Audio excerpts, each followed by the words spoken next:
ओम शांति। आज तो Sunday special बाबा की मुरली है, जिसमें बाबा की हम छोटी छोटी कुछ बातें सुनेंगे। बाबा ने पहली बात बताई है, जिस पर बहुत बार बाबा ध्यान खिंचवा चुके हैं पिछले हफ्ते से अभी तक, कि साइलेंस की शक्ति जमा करो।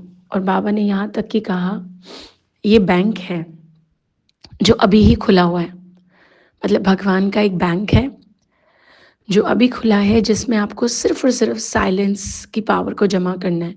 अब साइलेंस की पावर मतलब क्या? जब कोई एलिगेशन लगा रहा है, कुछ गलत बोल रहा है, टोक रहा है, क्रिटिसाइज कर रहा है, तो हम रिस्पॉन्स ना करके सिर्फ चुप रहे। और चुप रहे मतलब बाहर से चुप रहे सिर्फ नहीं, अंदर से बद्दुआएं दे रहे हैं उसको नहीं, लेकिन अंदर से भी एकदम शांत कि ठीक है, इनका डायलॉग है, इनको बोलना है, उसके बाद बात खत्म। तो इस भगवान के बैंक में अगर हम साइलेंस की शक्ति को जमा कराते हैं, तो आगे उस बैंक में जमा किया हुआ ये धन हमारे बहुत काम आएगा। तो पहली बात बाबा की ये है। दूसरी बात आज बाबा ने कही है, भले मनोरंजन मनाओ, खेलो, खाओ। ऑब्वियसली कुछ भी उल्टा पुल्टा मनोरंजन बाबा नहीं कहेंगे, लेकिन बाबा ने कहा समान बनना है। समान बनना है मतलब बाबा के समान बनने की कोशिश करनी है। यानी भगवान समान का अर्थ हो गया शांत स्वरूप, प्रेम स्वरूप, ज्ञान स्वरूप, आनंद स्वरूप। ये सारी क्वालिटीज़ हमारे अंदर आए। बाबा ने आज कहा है कि इसको चेक करो कि हम कितना बाबा के समान बने हैं। ऐसे ही बाबा की एक छोटी सी तीसरी बात है, जैसे फॉरेनर्स क्या करते हैं, हाथ में हाथ पकड़कर चलने की आदत बहुत होती है उनको। तो बाबा ने कहा आप बच्चे भी सदा श्रीमत, जो बाबा मतलब डायरेक्शन देते हैं, उसका हाथ पकड़कर इस जीवन में चलते रहो। तो इससे फ़ायदा भी हमारा ही है ना, हम सेफ रहेंगे, इस दुनिया के वातावरण में सेफ्टी रहेगी। नहीं तो बाबा ने कहा है कि अंत समय में ऐसा होगा कि फिर पछताएंगे, और वो तो हमें पछताना नहीं करना है ना।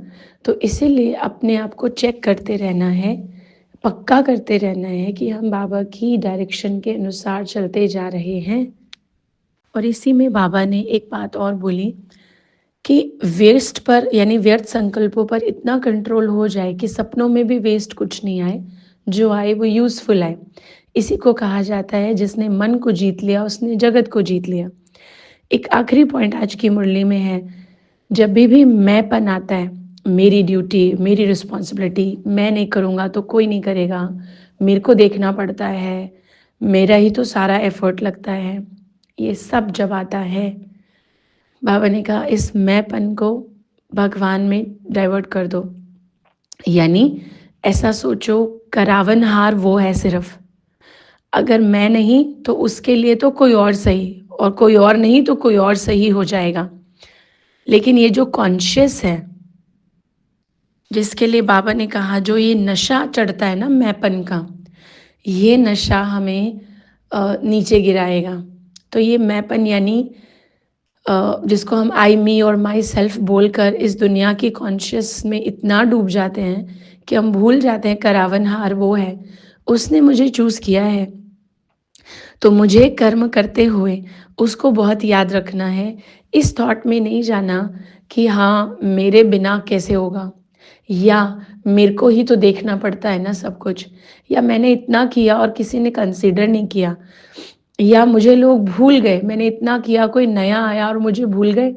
लेकिन नहीं, मैं कौन हूँ? मैं भगवान की संतान हूँ। उसने कोई एक कर्म पहले मुझसे करवाया, अब मैंने उस कर्म को बहुत अच्छे से पास कर लिया, अब वो उस कर्म को दूसरे को सिखाना चाहता है, और मुझे भी एक लेसन है कि अब मैं नेक्स्ट में जब जाऊं तो मैं और ज़्यादा उस करावनहार यानी कराने वाले भगवान को याद रखूं। तो ये है आज की मुरली की कुछ छोटी छोटी पॉइंट्स। ओम शांति।